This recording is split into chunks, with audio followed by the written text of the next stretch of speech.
할렐루야. 11월 1일 토요일 매일 성경 묵상입니다. 오늘 말씀은 에스라 1장 1절에서 11절의 말씀입니다. 오늘부터는 이제 에스라 말씀을 묵상하게 되는데요.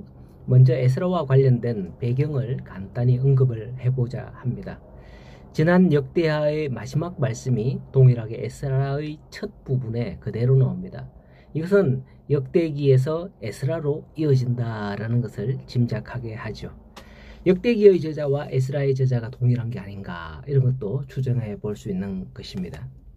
북이스라엘이 아수르에 의해서 멸망을 당했고요. 남유다는 바벨론에 의해서 멸망하므로 둘 다 이제 멸망하고 이스라엘이 멸망을 하게 됩니다. 근데 이들 멸망시킨 아수르는 바벨론에 의하여서 멸망을 당하고요. 그 바벨론이 남유다를 멸망시킨 것이죠.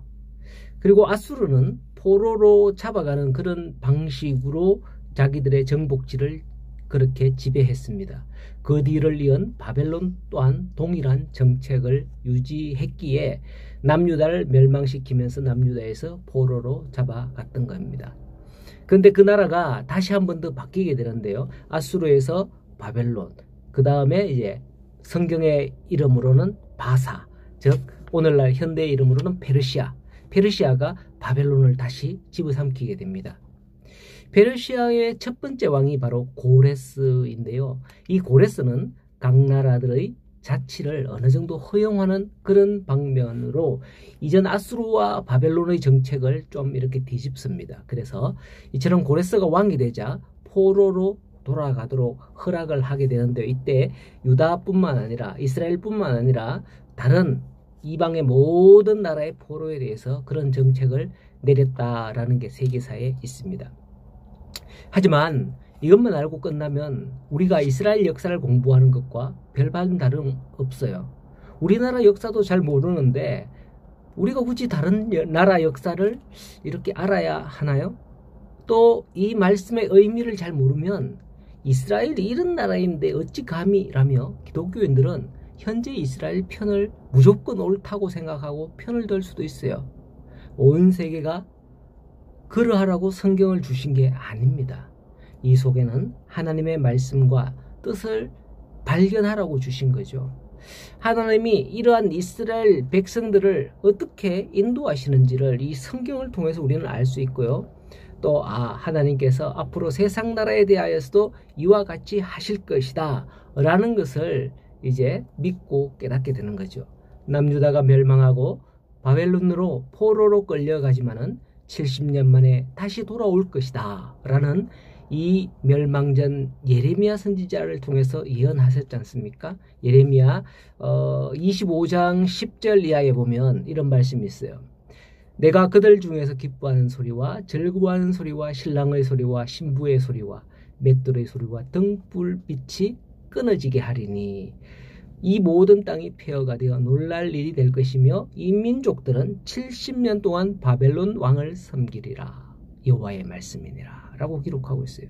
그리고 이어서 기록하기를 70년이 끝나면 내가 바벨론 왕과 그의 나라와 갈대아인의 땅을 그 죄악으로 말미암아 벌하여 영원히 폐허가 되게 하되 내가 그 땅을 향하여 선언한 바 곧 예레미야가 모든 민족을 향하여 예언하고 이 책에 기록한 나의 모든 말을 이 땅에 임하게 하리라 라고 예레미야 25장에 기록하고 있습니다. 또 이보다도 더 놀라운 사실은요, 성경에는 누구에 의해서 이스라엘이 해방될 것인가에 대해서도 정확히 언급을 하고 있다는 사실입니다. 그건 이사야에 기록되어 있는데요. 이사야 44장 28절을 보면 고레스에 대하여 이러기를 내 목자라 그가 나의 모든 기쁨을 성취하리라 라고 말씀을 하죠. 바로 이스라엘 백성들을 70년 후에 해방시킬 그 인물이 바로 누구냐? 고레스라고 이사야에 이미 그렇게 예언되어 있었다라는 사실이죠. 이사야의 고레스에 대한 예언은 이사야가 전혀 모르는 인물이에요. 고레스는 사실 이사야가 대면한 적도 없고, 왜요? 다른 시대에 살고 있기 때문에. 벌써 70년 80년 아니 그 훨씬 이전에 이사야가 고레스라는 인물에 대해서 예언했거든요. 그럼에도 불구하고 이스라엘을 포로에서 돌릴 자의 이름을 이렇게 정확하게 언급을 하며 예언하였다라는 것을 볼 수가 있는 겁니다.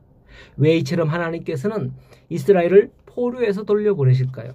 그것은 바로 다윗의 등불이 꺼지지 않게 하시겠다라고 말씀하신 대로입니다. 그것은 열왕기에 주로 기록되어 있는데 열왕기상 11장이나 아니면 열왕기하 8장 19절에 보면 이런 말씀이 있습니다. 그러나 여호와께서 그의 종 다윗을 위하여 유다를 멸하기를 절기하지 아니하였으니 이는 전에 말씀하시기를 다윗과 그의 자손에게 항상 등불을 주겠다 하셨습니다 라고 하시는 약속이기 때문이었습니다.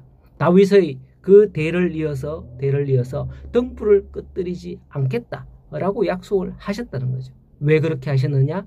그것은 바로 다윗의 후손으로 세상에 오실 예수 그리스도 때문입니다. 예수님은 비록 후에 마국간에서 태어나셨으며 가난한 집안에서 목수의 아들로 자랐지만은 다윗의 혈통을 이어 왕으로 이 땅에 오셨던 겁니다. 하나님께서는 이 모든 일을 성취하기 위해서 이스라엘을 용서하사 70년 만에 바사 즉 페르시아 왕 고레스의 칙령으로 포로된 자들을 노임받게 되어서 고국으로 돌아오게 되었던 거예요. 만일 그렇게 되지 않았다면 이스라엘 혈통뿐만 아니라 다윗의 혈통은 혼혈이 되어버릴 수밖에 없죠. 또는 유다가 아닌 다른 지역에서 어쩌면 예수님께서 태어나실 수도 있는 그런 상황이 아닐까 생각이 되어집니다. 그래서 하나님은 이처럼 그들을 돌려보내는 칙령을 고레스를 통해서 반포했던 겁니다.